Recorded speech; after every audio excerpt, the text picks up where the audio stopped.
জুবিনদাৰ মৃত্যুৰ কেইটামান তথ্য মোৰ হাতত আছে যেটো জুবিনদাৰ অন্তিম ক্ৰিয়া হোৱাৰ আগতে অসমৰ প্ৰত্যেকজনে জনাটো দৰকাৰ। ফাৰ্ষ্ট কোৱেশ্চন, জুবিনদাৰ লগত মাত্ৰ কেইটামান মানুহ আছিল? তেনেকুৱা ক্ষেত্ৰত জুবিনদাৰ মৃত্যুৰ ৰিজনটো বেলেগ বেলেগকে কেনেকৈ ওলালে? মানে কোনোবাই লিখিছে পেৰাগ্লাইডিঙত মৰিছে, কোনোবা নিউজ চেনেল লিখিছে যে স্কুবা ডাইভিং কৰি মৰিছে, আৰু কোনোবা নিউজ চেনেল লিখিছে যে ডুবি মৰিছে।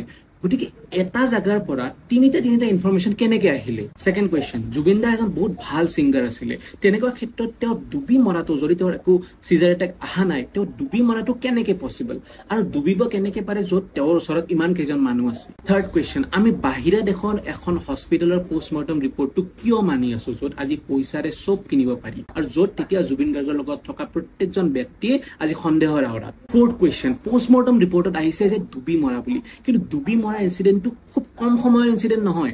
একচুয়ালি ডুবি মৰিব লাগিলে 1 পৰা 2 মিনিট সময় লাগিব, মানে মানুহজন তলত যাব লাগিব, মানুহজন ধৰ ফৰাব।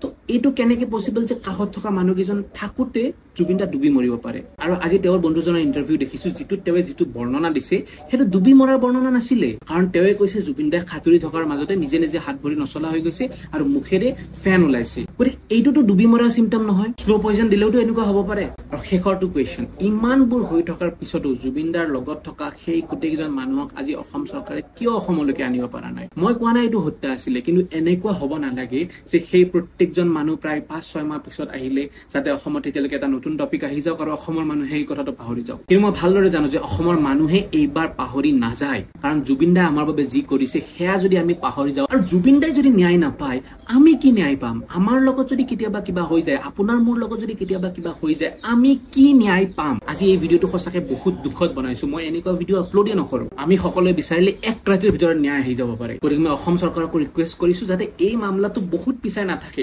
অতি কম সময়ৰ ভিতৰতে আমাক ইয়াৰ সলিউশন লাগে, ইয়াৰ এনসাৰ লাগে। জয় অসম, জয় জুবিনদা।